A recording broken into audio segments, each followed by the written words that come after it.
وسلام على عباده الذين اصطفى أما بعد فأعوذ بالله من الشيطان الرجيم بسم الله الرحمن الرحيم الذين يلمزون المتطوعين من المؤمنين في الصدقات والذين لا يجدون إلا جهدهم فيسخرون منهم سخر الله منهم ولهم عذاب أليم رب اشرح لي صدري ويسر لي أمري واحلل عقدة من لساني يفقهوا قولي سبحانك لا علم لنا إلا ما علمتنا إنك أنت العليم الحكيم اللهم صل على محمد في أول كلامنا اللهم صل على محمد في أوسط كلامنا اللهم صل على محمد في آخر كلامنا صدق اللہ العظیم۔ محترم دینی بھائیوں، قرآن کریم کی ایک آیت آپ کے سامنے تلاوت کی گئی ہے اور قیامت کی علامتوں کا بیان چل رہا ہے، اور قیامت کی بہت بڑی علامت اللہ کے نبی نے یہ فرمائی ہے کہ امت کے اندر اختلافات اور لڑائی جھگڑے زیادہ ہوں گے، یہ وقت قیامت کے آنے کا ہوگا، اور ان اختلافات کی جو جڑ ہے اس کا نام ہے بدگمانی۔ اسی بدگمانی کی وجہ سے اختلافات اور لڑائی جھگڑوں کی شروعات ہوتی ہے اور آغاز ہوتا ہے۔ اس سلسلے میں کچھ باتیں آپ کے سامنے بتائی جا چکی ہیں، اسی عنوان سے متعلق کچھ باتیں آج بھی بتانا ہے، اس لیے کہ یہ بیماری بدگمانی کی بہت زیادہ عام ہے۔ کوئی بھی مسلمان کسی بھی مسلمان کے بارے میں کچھ بھی سنتا ہے فوراً بدگمان ہو جاتا ہے، اس لیے اس کی اصلاح کی بہت تاکید قرآن اور حدیث کے اندر آئی ہے۔ قرآن کریم کی جو آیت میں نے آپ کے سامنے تلاوت کی ہے 10ویں پارے کی آیت ہے۔ اللہ کے نبی صلی اللہ علیہ وسلم نے تبوک کے موقع پر اعلان فرمایا تھا، اللہ کے راستے میں مال خرچ کرنے کا اللہ کے نبی نے حکم دیا، صحابہ کو ترغیب دی۔ بے شمار صحابہ اکرام نے اپنا مال اللہ کے راستے میں خرچ کیا، اللہ کے نبی کی خدمت میں لا کر صحابہ اکرام دے رہے تھے۔ حضرت عبد الرحمن بن عوف رضی اللہ تعالیٰ عنہ، انہوں نے اللہ کے نبی کی خدمت میں تقریباً 4000 دینار یا درہم اللہ کے نبی کی خدمت میں لا کر دی، اور ان کے مال کا بہت بڑا حصہ انہوں نے اللہ کے راستے میں خرچ کیا، اللہ کے نبی کو لا کر دیا۔ جو غریب صحابہ تھے ان کے پاس اتنا زیادہ مال موجود نہیں تھا، وہ اپنی طاقت کے حساب سے، اپنی حیثیت کے حساب سے اللہ کے نبی کی خدمت میں لا کر مال پہنچا رہے تھے۔ یہاں تک کہ ایک صحابی، ان کے اندر بھی خرچ کرنے کا جذبہ ہوتا ہے، وہ رات بھر محنت اور مزدوری کرتے ہیں، ان کے پاس مال موجود نہیں ہوتا، لیکن خرچ کرنے والوں میں شامل ہونے کے لیے اور اس اجر و ثواب کو حاصل کرنے کے لیے رات بھر محنت کرتے ہیں۔ کچھ کھجوریں اس کے بدلے میں مزدوری میں ملتی ہیں، وہ لا کر انہوں نے اللہ کے نبی کی خدمت میں ان مختصر کھجوروں کو پیش کیا۔ منافقین کی جو عادت تھی وہ بدگمانی کی عادت تھی۔ قرآن کریم میں کئی جگہ منافقین کی بدگمانی کا ذکر کیا گیا ہے، اور یہ گناہ، یہ بیماری منافقین سے ہی شروع ہوئی جو مومنین کے اندر، مسلمانوں کے اندر آ گئی۔ یہ منافقوں کی گندی خصلت ہے، دل کو گندا رکھنا، بدگمانی میں مبتلا ہو جانا، دل کو پاک رکھنا، یہ مومن کی صفت ہونی چاہیے۔ دل کو گندا رکھنا، دوسروں کی بدگمانی میں مبتلا ہو جانا، غیبت کرنا، چغلخوری کرنا، دل میں کینہ رکھنا، یہ ساری بیماریاں منافقین کی طرف سے آئی۔ منافقین نے یہ تبصرہ کیا، جو عبد الرحمن بن عوف نے مال خرچ کیا ہے وہ دکھاوے کے لیے خرچ کیا ہے۔ یہاں بدگمانی کی انہوں نے، منافقوں نے، حضرت عبد الرحمن بن عوف نے جو بہت زیادہ مال دیا، 4000 دینار یا درہم، یہ دکھاوے کے لیے کیا ہے۔ اس کے بعد جو غریب صحابی جنہوں نے کھجور اللہ کے نبی کی خدمت میں پیش کیے، ان کے بارے میں یہ کہا، منافقوں نے ان کے بارے میں یہ بدگمانی کی، اس معمولی کھجور، اس معمولی صدقے سے، اس معمولی کھجور اور صدقے کا کیا فائدہ ہے؟ اللہ کو اس کی کوئی ضرورت نہیں ہے، اتنے معمولی صدقے کی اللہ کو ضرورت نہیں ہے۔ اس طرح بدگمانی کر کے ان منافقوں نے مسلمانوں کے ساتھ بدگمانی بھی کی، حضرت عبد الرحمن بن عوف کے بارے میں دکھاوے کا فتویٰ لگایا، اور ان غریب صحابی کے مال کے بارے میں کہا اللہ کو کوئی ضرورت نہیں۔ اس طرح یہ منافقین مسلمانوں کا مذاق اڑاتے تھے۔ بدگمانی کا گناہ بھی تھا اور مذاق اڑانا یہ بھی ایک بڑا گناہ ہے، یہ مذاق بھی اڑایا انہوں نے۔ اس موقع پر اللہ تعالیٰ نے قرآن کریم میں یہ آیت نازل فرمائی جس میں اللہ تعالیٰ کہتے ہیں الذین یلمزون المتطوعین من المؤمنین فی الصدقات، وہ لوگ جو نفلی طور پر جو مومنین صدقہ کرتے ہیں، یعنی مالدار صحابہ، اور والذین لا یجدون الا جہدہم، جو غریب صحابہ صرف اپنی محنت مزدوری کی قلیل کمائی، تھوڑی سی کمائی کے علاوہ وہ کچھ زیادہ خرچ نہیں کر سکتے، ان دونوں لوگوں کا یہ منافقین مذاق اڑاتے ہیں۔ فَيَسْخَرُونَ مِنْهُمْ، ان کا مذاق اڑاتے ہیں، ان کے بارے میں یہ بدگمانی کرتے ہیں کہ انہوں نے دکھاوے کے لیے خرچ کیا ہے۔ ہمیں کیا ضرورت ہے کہ ہم کسی کے بارے میں یہ فیصلہ کریں کہ انہوں نے دکھاوے کے لیے خرچ کیا ہے یا اخلاص کے ساتھ خرچ کیا ہے؟ وہ اللہ جانتا ہے، ہم کسی کے بارے میں نہیں بول سکتے کہ انہوں نے کس نیت سے قربانی کی ہے، کس نیت سے انہوں نے مال خرچ کیا ہے، کس نیت سے اللہ کے لیے خرچ کیا، وہ اللہ جانتے ہیں۔ لیکن یہ منافقوں نے بدگمانی کی اور مذاق اڑایا، فَيَسْخَرُونَ مِنْهُمْ، مسلمانوں کا مذاق اڑانے لگے۔ اللہ اس کے جواب میں کہتے ہیں سخر اللہ منہم، اللہ بھی ان کے مذاق کا جواب دیں گے، وَلَهُمْ عَذَابٌ عَلِيمٌ، اور ان کے لیے دردناک عذاب ہوگا۔ اللہ ان منافقوں کے مذاق اڑانے کا جواب دیں گے۔ جو بھی مشرک، جو بھی دشمن، جو منافق کسی بھی مسلمان کا مذاق اڑاتا ہے، اللہ نے اس کا جواب قرآن میں دیا سخر اللہ منہم، ایک وقت آئے گا جس میں اللہ ان کے مذاق اڑانے کا جواب دیں گے۔ لکھا ہے کہ کل قیامت کے دن یہ جو مذاق اڑانے والے ہیں منافقین، مسلمانوں کا مذاق اڑاتے تھے یا جو بھی مشرک مسلمانوں کا مذاق اڑاتے تھے، کسی بھی طریقے سے مذاق اڑائے، کل قیامت کے دن جنت کا دروازہ کھولا جائے گا۔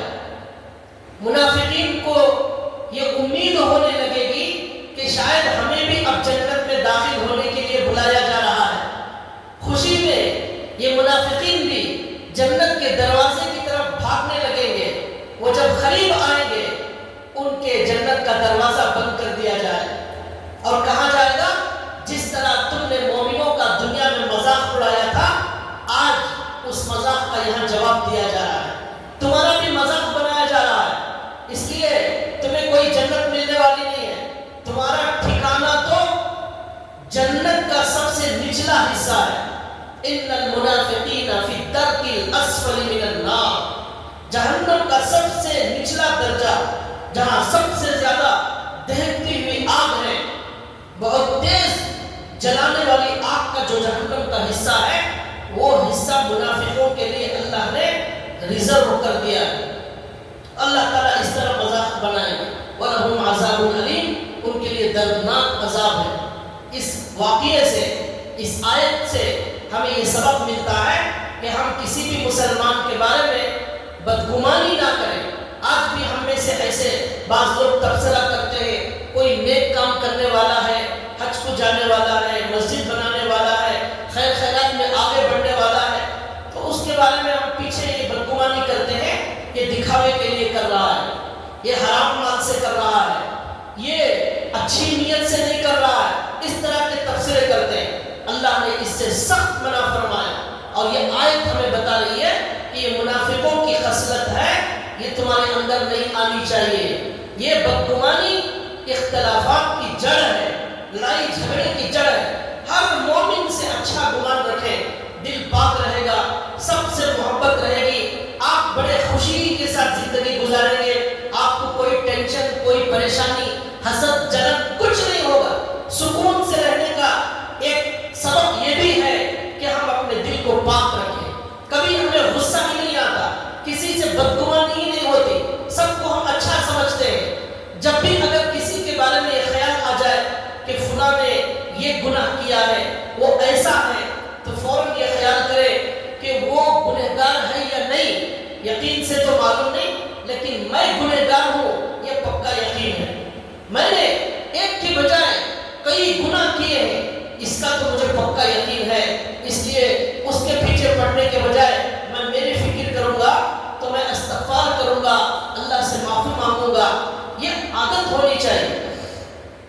اور ہمیں یہ بھی سبق پڑھایا گیا ہے کہ اگر کسی کے بارے میں کوئی گناہ یا غلطی معلوم ہو جائے تو ہم اس کی تعویل کریں اور اس کا اچھا مطلب نکال دیں، غلط مطلب نکالنے کے بجائے اچھا مطلب نکال دیں۔ کسی نے آ کر آپ کو کہا کہ فلاں آدمی نے یہ گناہ کیا ہے، اس نے یہ بری حرکت کی ہے، تو آپ یہ سوچ لیں ہو سکتا ہے یہ آ کر بولنے والا ہی صحیح نہ ہو سکتا ہے اس نے صحیح سنا نہ ہو، اسی کوئی غلط فہمی ہو گئی ہو، اس کو کسی نے غلط خبر دے دی ہو، وہ تو اچھا آدمی ہے، ایسا نہیں ہو سکتا، اس طرح اچھا گمان کر لیں۔ اس کی ایک مثال میں دیتا ہوں، حضرت عبد الرحمن بن عوف، بڑے مالدار صحابی، ابھی جن کا ذکر آیا، ان کو کسی نے آ کر یہ کہا کہ حضرت آپ کے پاس جب مال ہوتا ہے، آپ کے پاس جب گنجائش ہوتی ہے، جب پیسہ ہوتا ہے، تو سارے لوگ آپ کے آگے پیچھے گھومتے رہتے ہیں، رشتہ دار بھی آ رہے ہیں، دوست احباب بھی زیادہ زیادہ ملنے آ رہے ہیں، جس کے پاس پیسہ ہوتا ہے اسے سب پوچھتے ہیں، اس کی عزت کرتے ہیں، وہ اس کی عزت نہیں ہوتی، وہ اس کے پیسوں کی عزت ہوتی ہے، مطلب کی عزت ہوتی ہے، وہ جھوٹی عزت ہوتی ہے، ایسی عزت کی جو ہے کوئی ضرورت نہیں ہے۔ تو عام پر دنیا میں ایسا چل رہا ہے، پیسہ اگر ہے تو سب لوگ آپ کی تعریف کریں گے، آپ کے بارے میں اچھا گمان کریں گے، آپ کے بارے میں بہت آپ کی عزت کریں گے، اور ملنے جلنے آتے رہیں گے، سب ہوتا رہے گا۔ لیکن اگر آپ کے حالات خراب ہو جائے، آپ دینے کی طاقت آپ کے اندر موجود نہ ہو، آپ خود تنگ دستی کے اندر مبتلا ہو جائے، آپ کو نقصان ہو جائے، آپ پریشانی میں ہو، کوئی بھی خیریت نہیں پوچھتا، اور سلام کلام بھی بہت کم ہو جاتا ہے، آنا جانا بھی بہت کم ہو جاتا ہے۔ یہ دنیا کا اصول ہے، لیکن اللہ کی ذات وہ ذات ہے کہ آپ اچھی حالت میں اللہ کو پکارے، اللہ جواب دیں گے، تنگ دستی میں پکارے، اللہ جواب دیں گے، آپ نیک ہونے کی حالت میں پکارے، اللہ قبول کریں گے، گنہگار بن کر پکارے، اللہ قبول کریں گے۔ اللہ کا دروازہ کبھی بند نہیں ہوتا۔ اللہ محبت کا اعلان کرتے ہیں، روزانہ اعلان کرتے ہیں، صبح میں ہر کوئی میرا بندہ جو رات کے گناہوں سے معافی مانگنا چاہے وہ آ جائے، میں رات کی گناہ معاف کرنے تیار ہوں۔ اور رات میں، شام میں اعلان ہوتا ہے، دن بھر کا گنہگار آ جائے اللہ کے دربار میں، اللہ دن بھر کے گناہوں کو معاف کرنے تیار ہے۔ تہجد میں اعلان ہوتا ہے، اے میرے بندوں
سنتے رہیں گے وہ آپ سے خوش رہے گی، لیکن تھوڑا سا تنگی آ جائے، تھوڑی آپ پریشانی مبتلا ہو جائے، ان کی ضرورتیں زیادہ پوری نہ کریں تو ان کا ذرا چہرہ بدل جائے گا، ذرا انداز بدل جائے گا، بات کرنے کا لب و لہجہ بدل جائے گا۔ مطلب یہ ہے اس محبت میں خلوص نہیں ہے۔ جو بیوی ایسا کرتی ہے اس محبت میں خلوص نہیں ہے۔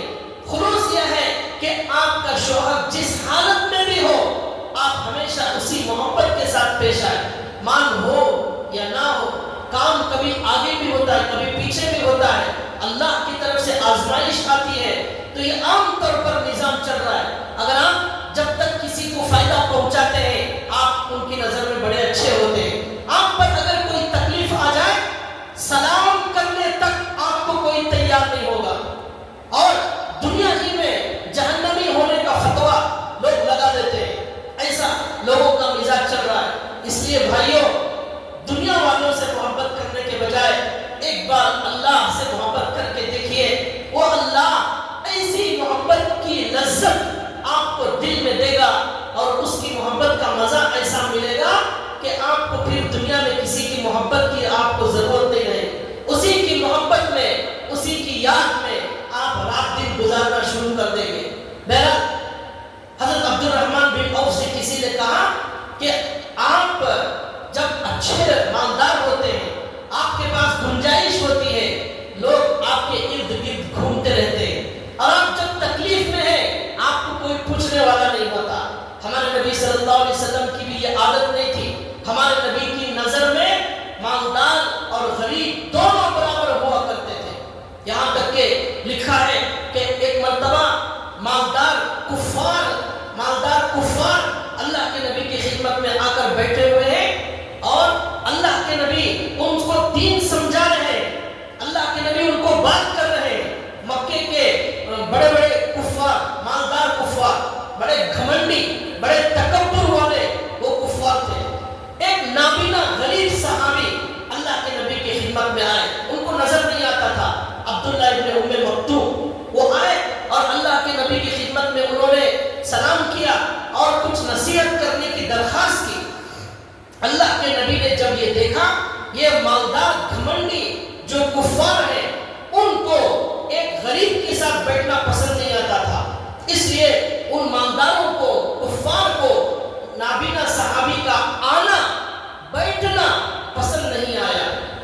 اللہ کے نبی نے دیکھا تو اللہ کے نبی نے ان کو بات کرنے کے بجائے، نابینا صحابی کو ان کا جواب دینے کے بجائے، اللہ کے نبی ان کفار کو بات کر رہے تھے، ان کی طرف اللہ کے نبی متوجہ تھے، اللہ کے نبی ان کو دین سمجھا رہے تھے، یہ سمجھ کر کہ یہ ہمارے صحابی مسلمان ہیں، یہ کبھی بھی آ سکتے ہیں، بعد میں بھی آ سکتے ہیں، یہ ملنا مشکل ہے، بڑے متکبر گھمنڈی کفار ملنا مشکل ہے، آ گئے ہیں، دین سمجھائیں گے، ہو سکتا ہے دین ان کی سمجھ میں آ جائے، اس لیے اللہ کے نبی ان کو سمجھانے میں مصروف۔ لیکن اللہ کو یہ ادا پسند نہیں آئی، اللہ کو یہ ادا پسند نہیں آئی۔ اللہ نے قرآن کریم میں آیتیں نازل کر دی اسی وقت، عبس وتولی ان جاءہ الاعمی وما یدریک لعلہ یزکیٰ، یہ آیتیں نازل ہو گئی جس میں اللہ تعالیٰ نے فرمایا کہ ایک نابینا مسلمان اے نبی جب آپ کے پاس آتا ہے تو آپ چہرے پر بل ڈال دیتے ہیں، اور آپ ان مسلمان نابینا غریب صحابی کو نصیحت کرنے کے بجائے ان کفار متکبرین کو نصیحت کرنے میں مصروف ہے۔ آپ نے ان کا کوئی جواب نہیں دیا، ان کا آنا آپ کو تھوڑا ناگوار گزرا۔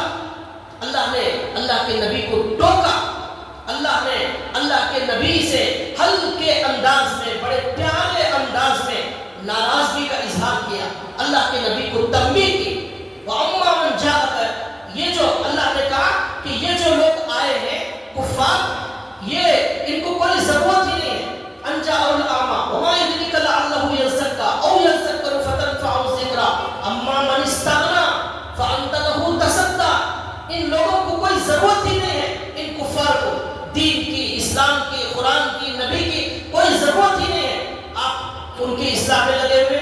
اور یہ وَأَمَّا مَنْ جَاءَكَ يَسْعَىٰ، ایک نابینا آتا ہے وَهُوَ يَخْشَىٰ، وہ اللہ سے ڈرنے والا ہوتا ہے، ہو سکتا ہے آپ کی نصیحت سے اس کو ضرور فائدہ ہوگا، آپ ان کی طرف توجہ نہیں دیتے۔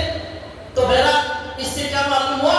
اللہ کی نظر میں، اللہ کے رسول کی نظر میں غریب اور امیر سب برابر، حالات جیسے بھی ہو اللہ کے نبی سب کے ساتھ ایک سلوک کرتے۔ کبھی کبھی ہلکا سا اس میں تھوڑا سی اگر کوئی کمی بیشی ہو جاتی، فوراً اللہ کی طرف سے اصلاح ہوتی۔ ایک مرتبہ اللہ نے قرآن کریم میں فرمایا وَاصْبِرْ نَفْسَكَ مَعَ الَّذِينَ يَدْعُونَ رَبَّهُمْ بِالْغَدَاةِ وَالْعَشِيِّ يُرِيدُونَ وَجْهَهُ وَلَا تَعْدُ عَيْنَاكَ عَنْهُمْ تُرِيدُ زِينَةَ الْحَيَاةِ الدُّنْيَا۔ اس میں اللہ نے کہا آپ اپنا اٹھنا بیٹھنا ان غریب مسلمانوں کے ساتھ باقی رکھیے جو اللہ کو یاد کرنے والے ہیں صبح شام۔ ان گھمنڈی مالداروں کی طرف آپ جو ہے توجہ مت دیجیے، ان کی اطاعت مت کیجیے جن کے دلوں کو اللہ نے غافل کر دیا۔ وَلَا تُطِعْ مَنْ أَغْفَلْنَا، یہ اللہ نے یہاں پر تنبیہ فرمائی۔ تو بہرحال یہ جو اس پر بات یاد آئی کہ دنیا کا ایسا مزاج ہے کہ کوئی آدمی جب اچھی حالت میں ہوتا ہے سب پوچھنے والے ہوتے ہیں، خاندان میں اگر کوئی مجبور ہو جائے اور معذور ہو جائے، پریشانی میں آ جائے، اسی وقت اس کی مدد کی ضرورت ہوتی ہے، لیکن مدد تو دور کی بات، کوئی سلام کرنے تیار نہیں ہوتا، کوئی ایسے لوگوں کو شادی میں بلانے تک تیار نہیں ہوتا۔ یاد رکھیے اللہ کی نظر میں سب سے زیادہ مقدس، سب سے محترم، سب سے قریبی وہ اللہ کا خاص بندہ ہے جو اللہ سے ڈر کر زندگی گزارنے والا ہے، تقوی والا ہے۔ اللہ کے ہاں دلوں کو دیکھا جاتا ہے، تقوی کو دیکھا جاتا ہے، اس کے علاوہ کوئی چیز نہیں دیکھی جاتی۔ اللہ صورتوں کو نہیں دیکھتے، اللہ تعالیٰ مال کو نہیں دیکھتے، اللہ دل کو دیکھتے، اللہ تقوی کو دیکھتے۔ ایک حدیث یاد آ گئی، اللہ کے نبی بیٹھے ہوئے تھے، ایک صحابی غریب صحابی کا گزر ہوا۔ اللہ کے نبی نے صحابہ سے پوچھا ان کے بارے میں تمہاری کیا رائے ہے؟ صحابہ نے کہا وہاں جو بیٹھے ہوئے تھے یہ غریب آدمی ہیں، اگر یہ کہیں نکاح کا پیغام دیں گے کوئی نکاح کے لیے ان کو قبول نہیں کرے گا، ان کی دعوت قبول نہیں کی جائے گی، نکاح کی کوئی رشتہ نہیں دے گا۔ کہیں سفارش کا پیغام بھیجیں گے ان کی سفارش بھی قبول نہیں کی جائے گی، کیونکہ غریب آدمی ہے، غریب کی کون سنتا ہے، کوئی سفارش نہیں قبول کرے گا۔ اور نکاح کا پیغام دیں گے کوئی نکاح بھی نہیں کرے گا۔ غریب آدمی اگرچہ کہ نیک ہے، متقی ہے۔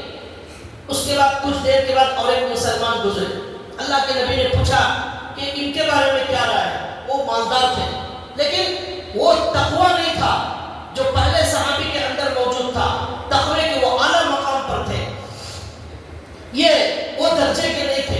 اللہ کے نبی نے پوچھا ان کے بارے میں کیا رائے ہے؟ انہوں نے کہا یہ تو بڑے معزز انسان ہیں، جہاں بھی نکاح کا پیغام دیں گے فوراً لوگ رشتہ دے دیں گے، نکاح ہو جائے گا، اور کہیں سفارش کریں ان کی سفارش بھی قبول کی جائے گی۔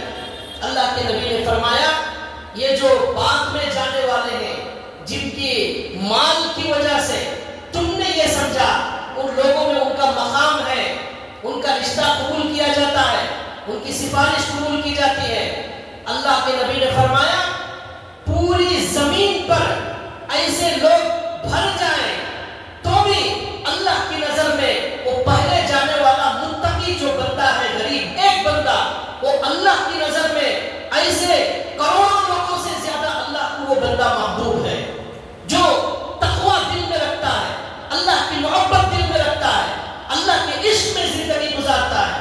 اللہ کو ایسا ایک بندہ بہت زیادہ پیارا ہے۔ ایسے جو کم درجے کے لوگ ہیں وہ پوری زمین بھر جائے تو بھی اللہ کو اتنا یہ لوگ پسند نہیں آتے جتنا وہ ایک بندہ پسند آتا ہے۔ اس سے ہمیں اپنے آپ کی کوالٹی اگر بنانا ہے، ہمیں معزز بننا ہے، مقدس بننا ہے، لوگوں کی نظر میں مقدس بننا چھوڑ دیجئے، اللہ کی نظر میں مقدس بننا شروع کر دیجئے۔ موت تک بھی آپ لوگوں کی نظر میں مقدس اور محبوب بننا چاہیں گے، خدا کی قسم آپ کبھی بھی لوگوں کی نظر میں محبوب نہیں بنیں گے۔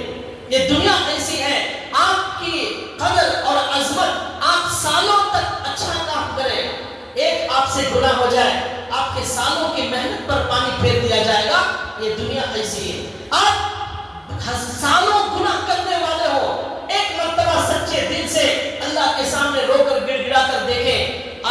اللہ اسی وقت اپنا محبوب بنا لیں گے اور آپ کو بڑا معزز بڑا محترم بنا دیں گے. دنیا میں بھی آپ کو سکون ملے گا اور آخرت میں جو عزت ملے گی وہ بہت عظیم عزت ہے. اس لیے عزت دینے والے سے تعلق پیدا کرے تب عزت ملتی ہے. جن دنیا والوں کے پاس عزت نہیں ہے وہاں جا کر عزت تلاش کریں گے, خواہ جھوٹے تماشے کریں گے عزت حاصل کرنے کے لیے, کبھی بھی عزت ملنے والی نہیں ہے. حدیث میں اللہ کے نبی نے کہا بیویوں کے بارے میں, آپ زندگی بھر ان کے ساتھ اچھا سلوک کرو, آخری وقت تک بھی کرو. وہ عورتیں بیویاں ہمیشہ یہی کہیں گی کہ ما فعلت خیرا خطو, شوہر سے کہیں گی آپ نے کبھی بھی کوئی اچھا کام ہمارے لیے نہیں کیا, آپ نے ہماری پسند کے زیور نہیں دلائے, آپ نے ہماری پسند کے کپڑے نہیں دلائے, آپ نے کیا دلایا ہے, کیا کیا ہے. جس بیوی کے لیے شوہر پوری زندگی قربان کرتا ہے اس بیوی کا یہ جملہ ہے, میں نہیں کہہ رہا ہوں, بیویاں ناراض نہ ہو, یہ اللہ کے نبی صلی اللہ علیہ وسلم کی بات ہے جو میں سنا رہا ہوں. اللہ کے نبی نے کہا جب بیوی کا یہ حال ہوگا تو اب دنیا کے اندر جو دوسرے احباب ہوں گے ان کا کیا حال ہوگا. آپ کتنا بھی اچھا سلوک کریں, کبھی نہ کبھی ایک غلطی کی وجہ سے آپ کو بدنام کرنے کے لیے, بدگمانی کرنے کے لیے تیار بیٹھے رہیں گے. اس لیے وہ وقت اللہ سے دوستی میں خرچ کیجیے, وہ وقت اللہ سے محبت میں خرچ کیجیے. جسے اللہ کی محبت مل جائے گی اسے خود بخود دنیا والوں کی محبت مل جائے گی. اللہ جسے عزت چاہیے وہ اللہ سے تعلق پیدا کرے, جسے مال چاہیے وہ مال دینے والے سے تعلق پیدا کرے, جسے سکون چاہیے وہ سکون کو کہاں کہاں تلاش کر رہا ہے, سکون اللہ کے ہاتھ میں ہے, اس اللہ سے تعلق پیدا کیجیے, سکون ملے گا. بہرحال آج بات دوسری طرف چلی گئی. میں اصل میں یہ بول رہا تھا, عبد الرحمن بن عوف سے لوگوں نے کہا کہ حضرت آپ کے پاس جب مال ہوتا ہے تو لوگ آپ کے ارد گرد ہوتے ہیں, آس پاس ہوتے ہیں, لیکن جب آپ غریب ہو جاتے ہیں, آپ کے پاس مال نہیں ہوتا, لوگ آپ سے دور ہو جاتے ہیں. اب مجھے یہ بتانا تھا کہ اگر ہمارے بارے میں یہ معلوم ہو جائے کہ کوئی بدگمانی کر رہا ہے تو ہمیں بدگمان ہونے کے بجائے اچھا مطلب نکالنا ہے تاکہ ہم بدگمانی سے بچ جائیں, اچھا گمان کریں. حضرت عبد الرحمن بن عوف نے ان کہنے والے کو یہ جواب نہیں دیا کہ ہاں ایسا ہی ہوتا ہے, فنا فنا لوگ میرے قریب تھے اب مال نہیں ہے یہ دور ہو گئے, ایسا انہوں نے بدگمانی نہیں کی, بلکہ انہوں نے کہا کہ جو لوگ میرے غریبی میں دور ہو جاتے ہیں ان کا احسان ہے میرے اوپر, اس لیے کہ جب میں طاقتور ہوتا ہوں میرے پاس آتے ہیں, جب میں کمزور ہوتا ہوں تو مجھے کمزور سمجھ کر وہ میرے پاس نہیں آتے. یہ بھی اللہ کا فضل ہے, اگر کمزوری کی حالت میں بھی وہ آ جائے تو میں پھر کہاں سے مدد کروں گا, نہیں آتے, اس لیے میں مدد بھی نہیں کر سکتا. اچھا ہے یہ انہوں نے بدگمانی کو اچھے گمان میں بدل دیا. یہ بھی کہہ سکتے تھے ہاں لوگ ایسے ہی ہوتے ہیں, اس کے بجائے انہوں نے کہا کہ لوگ اچھے ہیں, چلو اللہ کا فضل ہے, اللہ ان کو اچھا رکھے, میری کمزوری میں وہ آتے نہیں, اگر آتے تو پھر میں دے نہیں سکتا, میں شرمندہ ہو جاتا, ان کا نہیں آنا ہی میرے سے دور ہونا ہی احسان ہے میرے اوپر. اس طرح بدگمانی کو اچھے گمان میں انہوں نے بدل دیا. یہ ہماری تعلیم ہے. بہرحال اللہ کے نبی کی تعلیمات یہ ہے کہ بتا رہا تھا یہ بدگمانی یہ سارے اختلافات کی جڑ ہے. اپنے دل سے کھرچ کر اس کو نکال کر پھینکے, کوئی بات سامنے بھی آئے اچھی تعویل کر لے. ایک مرتبہ ایک صحابی, نابینا صحابی, ان کا نام ہے عتبان بن مالک, وہ آئے, نابینا تھے, وہ مسجد نہیں آ سکتے تھے. ان کے گھر اور مسجد کے بیچ میں ایک نالا تھا جو بارش سے کبھی بھر جاتا پانی سے, وہ پار کر کے نہیں آ سکتے تھے. وہ اللہ کے نبی کی خدمت میں آئے اور آ کر کہا یا رسول اللہ آپ میرے گھر میں آ جائیں, ایک جگہ آپ مسجد میں, آپ میرے گھر میں کہیں نماز پڑھ لیں 2 رکعت, اسی جگہ کو جہاں آپ نماز پڑھیں گے میں میرے گھر میں مصلی بناؤں گا, اور مجھے جب مسجد نہیں آ سکتا میں اس وقت میرے گھر میں اسی جگہ نماز پڑھوں گا جہاں آپ صلی اللہ علیہ وسلم نماز پڑھیں. کتنے خوش قسمت وہ صحابہ تھے, اللہ کے نبی ان کے گھر میں جاتے, وہاں نماز پڑھتے, وہ کتنی عظیم نشانی ہوتی ان کے لیے. کتنا وہ مقدس عمل ہوتا، وہ ہمیشہ یاد رکھتے یہ جگہ ہے جہاں میرے نبی نے میرے گھر میں نماز پڑھی ہے، یہ جگہ ہے، یہ بڑی مقدس جگہ۔ تو وہ صحابی نے دعوت دی، اللہ کے نبی صلی اللہ علیہ وسلم ہر ایک کی دعوت قبول کرتے تھے۔ اب ان صحابی کے گھر اللہ کے نبی نے کہا دوسرے دن صبح میں تمہارے گھر میں آؤں گا۔ اب اللہ کے نبی صلی اللہ علیہ وسلم دوسرے دن صبح حضرت ابو بکر رضی اللہ تعالیٰ عنہ کے ساتھ پہنچے اور جا کر ان صحابی سے کہا من این تحب ان اصلی، کون سی جگہ آپ کے گھر میں آپ کو پسند ہے کہ میں وہاں نماز پڑھوں، آپ بتا دیجئے میں وہاں نماز پڑھوں۔ ان صحابی نے کہا ایک کونے میں بتا دیں، یہاں آپ نماز پڑھیں، میں وہی نماز کا میں مصلی بنا لوں۔ اللہ کے نبی وہاں مصلی بچھایا گیا، اللہ کے نبی نے نماز پڑھی، دعا کی، اور کھانے پینے کے لیے کچھ جو بھی تھا اللہ کے نبی کی خدمت میں پیش کیا گیا۔ وہ محلہ اللہ کے نبی کے محلے سے الگ تھا، اس محلے کے لوگوں کو جب معلوم ہوا اللہ کے نبی آئے ہیں، سارے محلے کے مسلمان وہاں گھر میں جمع ہو گئے، ان کو بھی چائے پانی کی دعوت دی گئی۔ بیٹھی تھی مجلس، اس میں ایک صحابی نے کہا کہ ایک صحابی ہے مالک بن دخشن رضی اللہ تعالیٰ، وہ یہاں نظر نہیں آ رہے، حالانکہ اللہ کے نبی آئے ہیں، اللہ کے نبی سے ملنے سب آئے ہیں، وہ کیوں نہیں آئے اللہ کے نبی سے ملنے کے لیے؟ تو فوراً مجمع میں سے ایک صحابی نے کہا وہ منافق ہو گئے اس لیے اللہ کے نبی سے ملنے نہیں آئے۔ تو اب اللہ کے نبی نے جب یہ سنا تو اللہ کے نبی نے فرمایا ایسا ہرگز مت کہو، اس لیے کہ ان صحابی نے اللہ کو راضی کرنے کے لیے اللہ کی خاطر دل سے کلمہ پڑھا ہے۔ وہ منافق کیسے ہو سکتے ہیں؟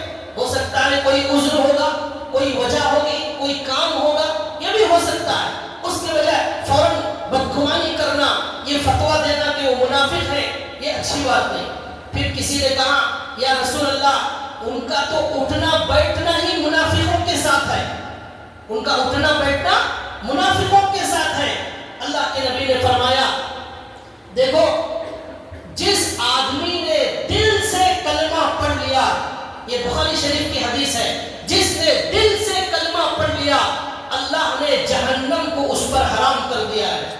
دل سے کلمہ پڑھ لیا اللہ نے جہنم کو اس پر حرام کر دیا ہے۔ تو آپ کیوں اس کے بارے میں یہ کہتے ہیں کہ وہ منافقوں کے ساتھ اٹھنے بیٹھنے والے منافق ہیں؟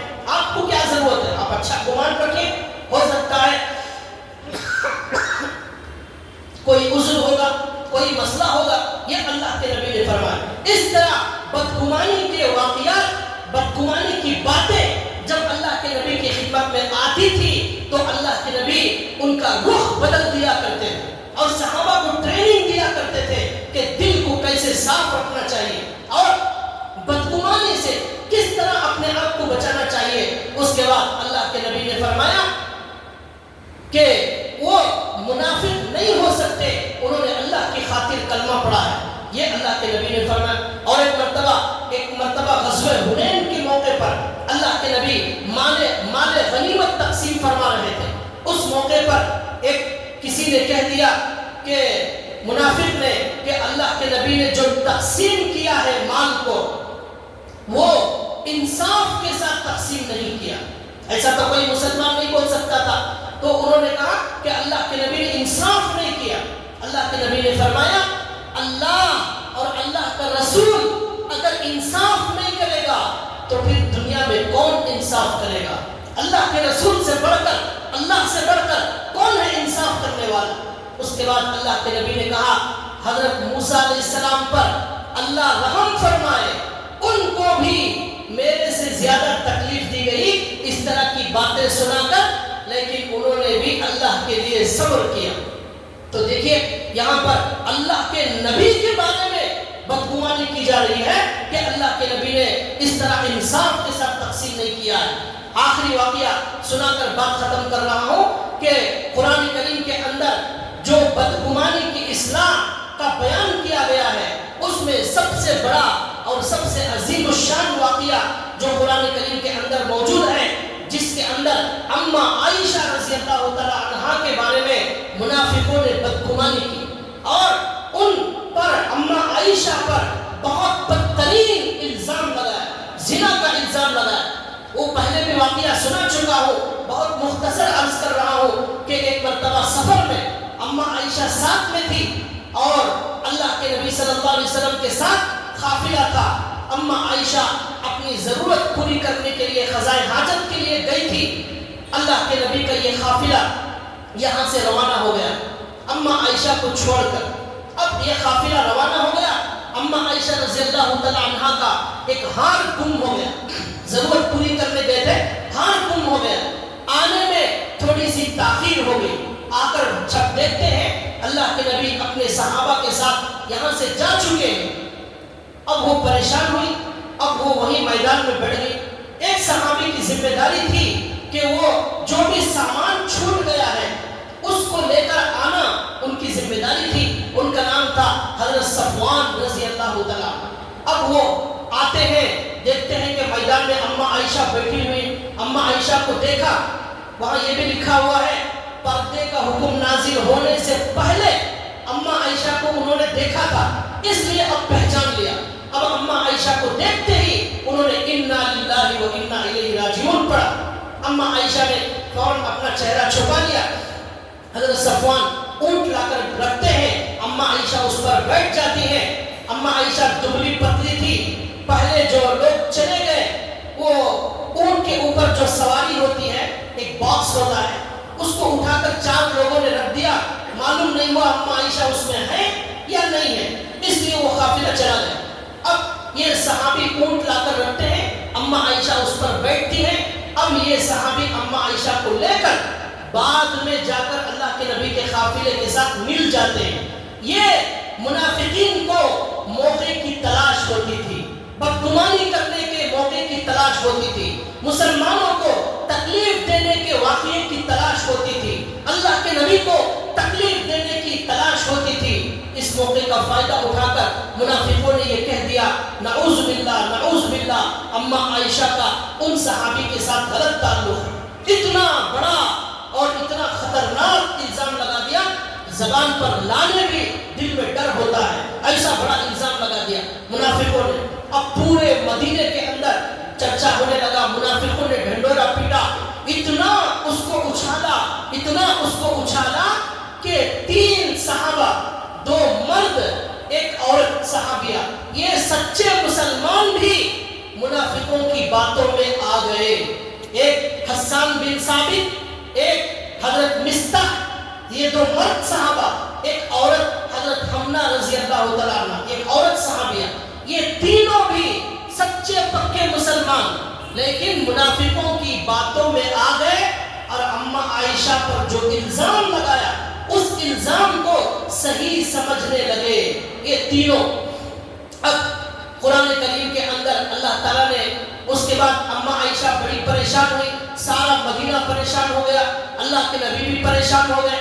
اللہ کے نبی نے مشورہ کیا، بہت لمبا واقعہ اس میں جانا نہیں ہے، تو بہرحال اب بہت دنوں کے بعد اماں عائشہ رات دن اللہ کے سامنے گڑ گڑانے لگی، اللہ سے مانگنے لگی، تو اللہ نے ان کی دعا سن لی اور ان کی شان میں اللہ نے پورا رکوع نازل فرمایا، پورا رکوع۔ اس میں اللہ نے، اماں عائشہ کہتی ہیں مجھے معلوم تھا میں سچی ہوں، میں نیک ہوں، میں نے کوئی گناہ نہیں کیا ہے، مجھے معلوم تھا میرا اللہ میرے بارے میں ضرور کچھ نازل کرے گا، لیکن یہ معلوم نہیں تھا کہ میرے بارے میں پورا رکوع نازل ہو جائے گا، قرآن میں آیتیں نازل ہو جائے گی، یہ معلوم نہیں تھا۔ میں سوچتی تھی حضرت جبریل آ کر اللہ کے نبی کو بتا دیں گے، لیکن قرآن میں پورا رکوع نازل ہو گیا۔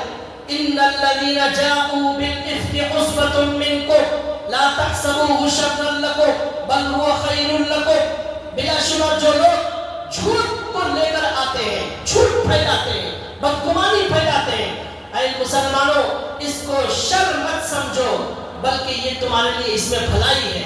اس کے بعد اللہ نے کہا لولا اذ سمعتموه ظن المؤمنون والمؤمنات بانفسهم خیرا وقالوا هذا افک مبین۔ مسلمانوں جب تم نے یہ بدگمانی کی بات سنی تو تم نے اپنے مسلمانوں کے بارے میں اچھا گمان کیوں نہیں کیا اور یہ کیوں نہیں کہا کہ یہ کھلا ہوا جھوٹ ہے، بلکہ تم بھی اس کے اندر مبتلا ہو گئے۔ اللہ نے یہ کہا اس کے بعد اللہ نے کہا، اس آیت میں غور کرنا یہ ہے، اللہ نے یہ کہا مسلمان اپنے بارے میں کیوں اچھا گمان نہیں کرتے؟ حالانکہ کہنا چاہیے تھا دوسروں کے بارے میں اچھا گمان کیوں نہیں کرتے، بلکہ اللہ نے کہا اپنے بارے میں اچھا گمان کیوں نہیں کرتے۔